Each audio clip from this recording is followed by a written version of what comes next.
वैसे तो ऐसा कोई ग्रामर का टॉपिक नहीं बचेगा जिस पर हम वीडियो नहीं बनाएंगे। ऐसा कोई टॉपिक नहीं होगा ग्रामर में जिस पर आपको सीखने के लिए नहीं मिलेगा, चाहे वो किसी भी टेस्ट, किसी भी नेशनल इंटरनेशनल टेस्ट, किसी भी एग्जाम से रिलेटेड वीडियो या टॉपिक हो, यहां पर आपको सिखाया जाएगा। मैं प्रदीप कुलकर्णी आपका बहुत बहुत स्वागत करता हूं Indo Oxford Impex English academy में। और जैसे कि आप स्क्रीन पर देख रहे हैं, हम आज पढ़ने जा रहे हैं कंडीशनल सेंटेंसेस। ये हमारे एक सब्सक्राइबर का रिक्वेस्ट भी है। सबसे पहली बात, कंडीशनल सेंटेंसेस हम समझते हैं कि कंडीशनल सेंटेंसेस होते क्या हैं। देखिए, जब तक आपको इसका डेफिनेशन ठीक तरह से समझ में नहीं आएगा, तब तक आप कंडीशनल सेंटेंसेस के बारे में सिर्फ गेस करते रहोगे, आपको पता नहीं चलेगा। यहां दो डेफिनेशंस हैं। Conditional sentences refers to hypothetical situation and related consequence. सबसे पहले आप यहां पर एक बात देखो कि हाइपोथेटिकल का मतलब क्या होता है। हाइपोथेटिकल का मतलब होता है एक काल्पनिक स्थिति। आप एक काल्पनिक स्थिति को निर्माण करते हो, आप एक काल्पनिक स्थिति का निर्माण करते हो। अगर मैं भारत का प्रधानमंत्री होता, ये कल्पना मात्र है। आगे परिणाम, अगर मैं भारत का प्रधानमंत्री होता तो मैं देश को बदल देता, तो मैं देश को बदल देता, ये अंजाम है। ये क्या है? Related consequence, right. देखो, अगर आप एक सिने एक्ट्रेस होते, अगर आप एक फिल्म एक्टर होते, तो नहीं है ना। सिचुएशन कैसी है? हाइपोथेटिकल है। तो आपके बहुत सारे फैंस होते, नतीजा है। तो आपके बहुत सारे फैंस होते। अगर आप एक सिनेमा एक्टर होते, यह कल्पना मात्र है, आपके बहुत सारे फैंस होते, राइट। देखो, अगर यहां एक शेर आ जाए, अब जंगल छोड़ के यहां क्यों आएगा? Hypothetical situation, right. तो हम यहां से भाग जाएंगे। इसका परिणाम क्या होगा? हम यहां से भाग जाएंगे। आप एक काल्पनिक स्थिति को निर्माण करते हो और फिर उसका नतीजा भी उसी सेंटेंस में बता देते हो, राइट। उसको हम क्या बोलते हैं? Conditional sentence. लेकिन कंडीशनल सेंटेंस को समझने के लिए आपको एक बात और सीखनी पड़ेगी कि कंडीशनल सेंटेंस में मेन सेंटेंस के अलावा सबऑर्डिनेट सेंटेंस भी आता है। सर, सबऑर्डिनेट सेंटेंस का मतलब क्या होता है? उसको लग के आने वाला जो परिणाम घोषित कर देता है। जिस सेंटेंस में आपका परिणाम घोषित हो जाता है, उसको हम बोलते हैं सबऑर्डिनेट क्लॉज। वैसे सबऑर्डिनेट क्लॉज का मतलब आपको शायद पता ही होगा, या फिर अगले वीडियोस में जब हम complex compound and simple sentence आपको पढ़ाएंगे, उस वक्त मैं आपको सबऑर्डिनेट क्लॉज भी पढ़ाऊंगा। लेकिन सबऑर्डिनेट का मतलब तो आप जनरली जानते होंगे, और वही जनरल मतलब ग्रामर में भी आता है। जैसे मैं एक ऑफिसर हूं, तो मेरे हाथ के नीचे काम करने वाले लोग मेरे सबऑर्डिनेट हो जाएंगे। अगर आप एक सेंटेंस बनाते हो, तो उसके बाद जो सेंटेंस आना है, उसको हम क्या बोलते हैं? सबऑर्डिनेट सेंटेंस, या फिर सबऑर्डिनेट क्लॉज भी हम बोल सकते हैं। कंडीशनल सेंटेंसेस में सबऑर्डिनेट क्लॉज कंपलसरी होता है। अब मैं आपको समझाता हूं कि सबऑर्डिनेट क्लॉज यहां पर आया कहां पर है। देखिए, अगर मैं भारत का प्रधानमंत्री होता, तो ये क्या है? मेन क्लॉज है। ये क्या है? एक मेन सेंटेंस है। तो मैं बहुत पावरफुल होता, तो ये आपका सबऑर्डिनेट क्लॉज है। तो मैं बहुत पावरफुल होता, अगर मैं प्रधानमंत्री होता, नहीं, तो मैं पावरफुल होता कैसे हो सकता है? अगर मैं भारत का प्रधानमंत्री होता, तो मैं पावरफुल होता, तो मैं पावरफुल होता, यह सबऑर्डिनेट क्लॉज है, राइट। अगर मुझे 1 करोड़ रुपए मिल जाएं, तो मैं बहुत अमीर बन जाऊंगा। अगर मुझे 1 करोड़ रुपए मिल जाएं, अब मिलने के लिए क्या वहां पर कोई रखा है क्या? हाइपोथेटिकल सिचुएशन है। तो मैं बहुत अमीर बन जाऊंगा, यह सबऑर्डिनेट क्लॉज है। सबऑर्डिनेट क्लॉज मतलब सपोर्टिंग सेंटेंस जिसमें आपका रिजल्ट डिक्लेयर हो जाता है, उसको हम बोलते हैं सबऑर्डिनेट क्लॉज। इसीलिए हाइपोथेटिकल सिचुएशन आप क्रिएट करते हो मेन सेंटेंस में, और उसका रिलेटेड कॉन्सिक्वेंस या फिर उसका अंजाम, परिणाम आप बता देते हो सेकंड सेंटेंस में, और उसको हम बोलते हैं सबऑर्डिनेट क्लॉज। वैसे तो कंडीशनल सेंटेंसेस के बहुत सारे टाइप्स होते हैं, यहां पर लिखे हुए आप देख सकते हैं। Types of conditional sentences, type 0 होता है, टाइप 1 होता है, टाइप 2 होता है, और टाइप 3 होता है। सॉरी, यहां पर थोड़ा सा राइटिंग मिस्टेक हो गया होगा, जिसको आपको एडजस्ट करना पड़ेगा। यहां पर टाइप 1 होता है, टाइप 2 होता है, और टाइप 3 होता है। हमारे इंजीनियर्स इसको ठीक कर रहे हैं। और टाइप 3 होता है। तो हमको ये सभी पढ़ना है, लेकिन आप सभी के सभी टाइप 0, 1, 2, 3 एक दिन में नहीं पढ़ सकते। पढ़ोगे भी तो वीडियो का साइज काफी बड़ा हो जाएगा, आपको समझ में नहीं आ जाएगा। समझने के बजाय आप बोर हो जाओगे। इनफैक्ट हम देखते हैं, आज हमारा सबसे पहला प्रोमिनेंस रहेगा। आज हम पढ़ेंगे अबाउट टाइप 0 कंडीशनल सेंटेंसेस को। हम आज पढ़ेंगे टाइप 0 को। चलिए आगे बढ़ते हैं टाइप 0 में, और ये फॉलोइंग वीडियोस में आपको देखने के लिए मिलेंगे। देखिए सबसे पहले टाइप 0 कंडीशनल सेंटेंसेस कैसे होते हैं इसके बारे में हम लोग ध्यान से एक बार देख लेते हैं। देखिए कंडीशंस हैं, ये रूल है इसके कि फर्स्ट सेंटेंस कौन से टेंस में होगा, सिंपल सेंटेंस में होगा, और सेकंड सेंटेंस में किस में होगा, सिंपल प्रेजेंट टेंस में होगा। दोनों सेंटेंसेस सिंपल प्रेजेंट में सिंपल प्रेजेंट टेंस में होंगे। अब कुछ लोग सिंपल प्रेजेंट टेंस को प्रेजेंट इंडेफिनिट टेंस भी बोलते हैं, कुछ लोग क्या बोलते हैं, प्रेजेंट इंडेफिनिट टेंस भी बोलते हैं। अब वो बोलने वाले के ऊपर डिपेंड करता है, आप सिंपल प्रेजेंट टेंस बोलिए, प्रेजेंट इंडेफिनिट टेंस बोलिए, बात एक ही होती है। लेकिन जिनको प्रेजेंट इंडेफिनिट या सिंपल प्रेजेंट टेंस के बीच में कंफ्यूजन है उनके लिए मैं क्लियर कर रहा हूं, सिंपल प्रेजेंट टेंस या प्रेजेंट इंडेफिनिट टेंस दोनों भी एक ही होते हैं। तो टाइप 0 में सबसे पहला रूल यह है कि पहला सेंटेंस भी सिंपल प्रेजेंट टेंस में आएगा और दूसरा सेंटेंस भी सिंपल प्रेजेंट टेंस में आएगा। उन सेंटेंसेस में क्या कंटेंट होगा, उन सेंटेंसेस में क्या शामिल होगा, किस तरह की इंफॉर्मेशन शामिल होगी, किस तरह की सूचना आप देंगे टाइप 0 कंडीशनल सेंटेंसेस में। तो पहली बात आप वहां पर देंगे यूनिवर्सल ट्रुथ, जो भी जानकारी होगी वो एक वैश्विक जागतिक सच्चाई होगी। पहली बात कंडीशनल टाइप 0 में, टाइप 0 के कंडीशनल सेंटेंसेस में आप किस तरह की जानकारी देते हो, आप 3 प्रकार की जानकारी दे सकते हो। एक तो यूनिवर्सल ट्रुथ, एक साइंटिफिक फैक्ट, या फिर at least true for the speaker. जो स्पीकर कह रहा है कम से कम उसके लिए तो वो बात सही है, शायद दूसरों के लिए ना हो, लेकिन जो स्पीकर बोलता है कम से कम वो बात उसके लिए तो सही है। राइट, आगे बढ़ते हैं। नोट, आप इसको ध्यान दीजिए कि कंडीशनल सेंटेंसेस के कंडीशनल सेंटेंस में टाइप 0 में आपको इफ या व्हेन कंपलसरी आता ही है। इन द फर्स्ट क्लॉज, पहले क्लॉज में इफ या व्हेन आता ही है और दूसरे क्लास में उसका रिजल्ट आ जाता है। आप एक काल्पनिक सिचुएशन अगर आपको निर्माण करना है तो इफ, अगर, जब, इस तरह के शब्दों का आपको प्रयोग करना ही पड़ेगा। तो वो क्या हो जाता है, काल्पनिक सिचुएशन क्रिएट हो जाती है, पहले हाइपोथेटिकल सिचुएशन क्रिएट हो जाती है और जो नेक्स्ट फॉलोइंग सेंटेंस होता है उसके अंदर उसका परिणाम आ जाता है, result in the second clause. हम इसके कुछ बढ़िया एग्जांपल्स देखते हैं ताकि हमारी अंडरस्टैंडिंग बहुत परफेक्ट हो जाए। सबसे पहले हम देखते हैं यूनिवर्सल ट्रुथ के ऊपर।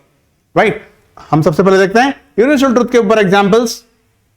तो इन एग्जांपल्स में आप देखिए, if you over eat yourself you suffer from acidity. अगर आप बहुत ज्यादा खा लोगे, ओवर ईटिंग करोगे तो आपको एसिडिटी होती ही है। अगर आप ज्यादा खाते हो, अगर आप ज्यादा खाते हो तो आपको एसिडिटी होती ही है। अगर आप ज्यादा खाते हो, मेन क्लॉज, आपको एसिडिटी होती है, डेफिनेटली होती है।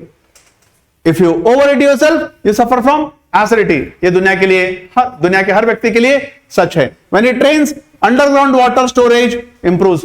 जो जमीन में पानी की मात्रा है वो बढ़ जाती है। जब बारिश होती है तो जमीन में पानी की मात्रा बढ़ जाती है। ये एक यूनिवर्सल ट्रुथ ही है। If you exercise regularly you become fit. अगर आप रोज एक्सरसाइज करते हो तो आप फिट हो जाते हो, डेफिनेटली यूनिवर्सल ट्रुथ है। When a child cries, the mother feels worried. जब बच्चा रोता है तो मां को चिंता होती है, डेफिनेटली यूनिवर्सल ट्रुथ है, दुनिया में ये होता ही है। आप इन सेंटेंस को एक बार ठीक से पढ़ लीजिए तो आपको समझ में आ जाएगा ये सारे के सारे जागतिक और वैश्विक सच हैं।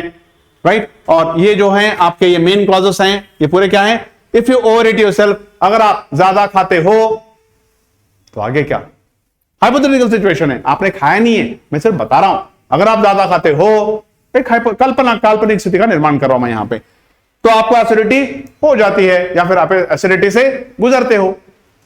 राइट, व्हेन इट रेन्स, जब बारिश होती है, अब हो रही है क्या, काल्पनिक सिचुएशन का निर्माण किया है मैंने यहां पे, और तो जमीनी पानी बढ़ जाता है, जमीन के अंदर का पानी की मात्रा बढ़ जाती है, उसका वॉल्यूम बढ़ जाता है। इफ यू एक्सरसाइज रेगुलरली, अगर आप रोज एक्सरसाइज करते हो, काल्पनिक स्थिति है, करते भी होंगे नहीं करते मुझे नहीं मालूम, कल्पना, एक काल्पनिक स्थिति का निर्माण कर रहा हूं मैं यहां पे, आप फिट हो जाते हो, इसका परिणाम है। व्हेन अ चाइल्ड क्राइज, जब एक बच्चा रोता है, अब रो रहा है क्या, नहीं, काल्पनिक स्थिति का मैंने निर्माण किया है। तो मदर, मां को चिंता होती है, तो डेफिनेटली दुनिया की हर मां को ही चिंता होती है। ये सारे के सारे क्या है, यूनिवर्सल ट्रुथ है। आगे बढ़ते हैं हम लोग, साइंटिफिक फैक्ट्स। देखो ऐसे फैक्ट्स जो वैज्ञानिक हैं, ऐसे ही हकीकतें जो वैज्ञानिक हैं। If boiling water falls on your body you suffer serious Burns. अगर उबलता पानी आपके शरीर पर गिर जाए, गिरा क्या, नहीं, काल्पनिक स्थिति है, तो आपको गंभीर बर्न्स आएंगे, राइट। आप गंभीर रूप से आप जल जाओगे। अगर आपके ऊपर उबलता पानी आपके शरीर के ऊपर उबलता पानी गिर जाता है तो आप गंभीर रूप से आपको बर्न्स हो जाएंगे, गंभीर रूप से आप जल जाओगे या जल जाते हो। जल जाओगे नहीं, जल जाते हो, क्योंकि सिंपल सेंटेंस है, जल जाओगे नहीं, जल जाते हो। तो अगर किसी के ऊपर भी गिरेगा, if boiling water falls on your body, अगर उबलता पानी आपके शरीर पर गिर जाता है, ये एक हाइपोथेटिकल सिचुएशन है। यू सफर सीरियस बर्न्स, आपको गंभीर रूप से आप जल जाते हो, इसका परिणाम है। और ये कब, ये साइंटिफिक है ना, गिरता है तो गंभीर रूप से इंसान जल जाता है। The fan runs at its fullest potential, देखो फैन अपने पूरे तेजी से चलता है, फैन अपने पूरी ताकत से चलता है अगर वोल्टेज मेंटेन होता है तो। ये कब होता है? ये कभी भी होता है, अभी भी, कभी भी। प्रेजेंट इंडेफिनिट का मतलब ये होता है कि अभी भी है और कभी भी है। अगर आप वोल्टेज मेंटेन करते हो, यहां पर है, अगर आप वोल्टेज मेंटेन करते हैं तो फैन अपनी पूरी शिद्दत से, अपनी पूरी ताकत से चलता है। तो यहां पर आपका मेन क्लॉज आ गया है और यहां पर आपका सबऑर्डिनेट क्लॉज आ गया। अभी तक हमने सेंटेंस कैसे बनाए थे? Subordinate main clause plus subordinate clause बनाया था। अभी एक सेंटेंस में थोड़ा सा हमने चेंज कर दिया है, ये आपका है मेन क्लॉज और ये आपका है subordinate clause. If the voltage is maintained the fan runs at its fullest potential. If I have lemonade I feel very hydrated. अगर मैं नींबू शरबत पीता हूं, लेमोनेड का मतलब क्या होता है? नींबू का शरबत। इफ आई हैव लेमोनेड, अगर मैं नींबू का शरबत पीता हूं तो मैं अपने आप को बहुत हाइड्रेटेड महसूस करता हूं। हाइड्रेटेड का मतलब होता है कि मुझे पानी की कमी बिल्कुल भी महसूस नहीं होती है। तो कब होता है? जब भी नींबू पानी पीता तो ऐसा होता है मेरे साथ। वहां पर देखिए, इफ आई हैव लेमोनेड, अगर मैं शरबत पीता हूं, अब मैं पी रहा हूं क्या? एक हाइपोथेटिकल सिचुएशन का मैंने निर्माण किया है। तो होता क्या है? परिणाम क्या होता है? आई फील वेल हाइड्रेटेड, मुझे लगता है कि मेरी बॉडी में कोई पानी की कमी नहीं है। When you store food for a long time, it decays. जब आप खाने को बहुत लंबे समय तक स्टोर करके रखते हो तो वो सड़ जाता है। लेकिन मैं इतना सा बोल सकता, अगर आप खाने को बहुत दिनों तक स्टोर करके रखते हो, ये तो एक हाइपोथेटिकल सिचुएशन है, आपने ऐसा स्टोर किया नहीं है, तो वो सड़ जाता है। ये परिणाम है। तो यहां पर इट डिकेज, ये क्या है? आपका सबऑर्डिनेट क्लॉज है और ये आपका मेन क्लॉज है। लेकिन एक सेंटेंस हमने ऐसा ही बनाया जहां पर मेन क्लॉज बाद में आया और सबऑर्डिनेट क्लॉज पहले आया। तो आपको सिर्फ अंडरस्टैंड करना है, आप सिर्फ ये देखो हाइपोथेटिकल सिचुएशन कौन सी है और रिजल्ट किस सेंटेंस में आ रहा है। जिस सेंटेंस में रिजल्ट आ रहा है वो सबऑर्डिनेट क्लॉज है और जिस सेंटेंस में हाइपोथेटिकल सिचुएशन आप क्रिएट कर रहे हैं वो आपका मेन क्लॉज है। यही सही है टाइप 0 कंडीशनल सेंटेंसेस के लिए। चलिए आगे बढ़ते हैं। इसमें एक लास्ट पॉइंट हम पढ़ लेते हैं। सॉरी, जैसे at least true for the speaker. देखो, अगर किसी सेंटेंस में कोई यूनिवर्सल ट्रुथ नहीं है, कोई साइंटिफिक फैक्ट नहीं है, तो कम से कम जो बोल रहा है उसके लिए तो वो सच्चाई है। मैं रिपीट कर रहा हूं, अगर किसी सेंटेंस में यूनिवर्सल ट्रुथ नहीं है, किसी सेंटेंस में अगर साइंटिफिक फैक्ट नहीं है, तो कम से कम जो बोल रहा है उसके लिए तो वो सच्चाई है, और जो बोल रहा है उसके लिए सच्चाई हो सकती है। ऐसा पॉसिबल है, राइट? क्योंकि अगर मैं कुछ बोल रहा हूं, अगर आप उस बात को नहीं मानते, तो मेरे लिए तो कम से कम वो सच्चाई हो सकती है। If I do not get tea on time, my head aches. अगर मुझे समय पर चाय नहीं मिलती है ना तो मेरा सर दुखता है। तो जरूरी नहीं कि सबके लिए हो, लेकिन मेरे लिए तो बिल्कुल सही है। मेरे लिए तो बिल्कुल सही है। अगर मुझे समय पर चाय नहीं मिलती है तो मेरा सर दुखता है। तो अगर मुझे समय पर चाय नहीं मिलती है तो एक हाइपोथेटिकल सिचुएशन है, मेरा सर दुखता है, यह परिणाम है उसका। If someone stares at me, I get angry. अगर मुझे कोई घूर के देखता है, अभी तो कोई देख नहीं रहा है, लेकिन एक हाइपोथेटिकल सिचुएशन क्रिएट कर रहा हूं मैं। अगर मुझे कोई घूर के देखता है तो मुझे बहुत गुस्सा आ जाता है। शायद किसी को ना भी आता होगा, लेकिन ये मेरे लिए तो सच्चाई है। When I am tired, I listen to music. जब मैं थक जाता हूं तो मैं म्यूजिक सुनता हूं, तो मैं गाने सुनता हूं। अब कोई नहीं भी सुनता होगा, लेकिन मेरे लिए तो कम से कम ये सच्चाई है। और जब मैं थक जाता हूं, ये हाइपोथेटिकल सिचुएशन है, मैं गाने सुनता हूं, ये उसका परिणाम है। When I feel lonely, I glance through my album. Lonely का मतलब होता है अकेलापन महसूस होता है, और ग्लांस मतलब पीछे मुड़ के देखना होता है। जैसे हम क्रिकेट में लेग ग्लांस भी खेलते हैं, ग्लांस मतलब पीछे मुड़ के देखना। अगर आप अपना एल्बम देख रहे हो तो आप जिंदगी में पीछे मुड़ के देख रहे हो, तो उसका आप क्या लगाते हो? ग्लांस।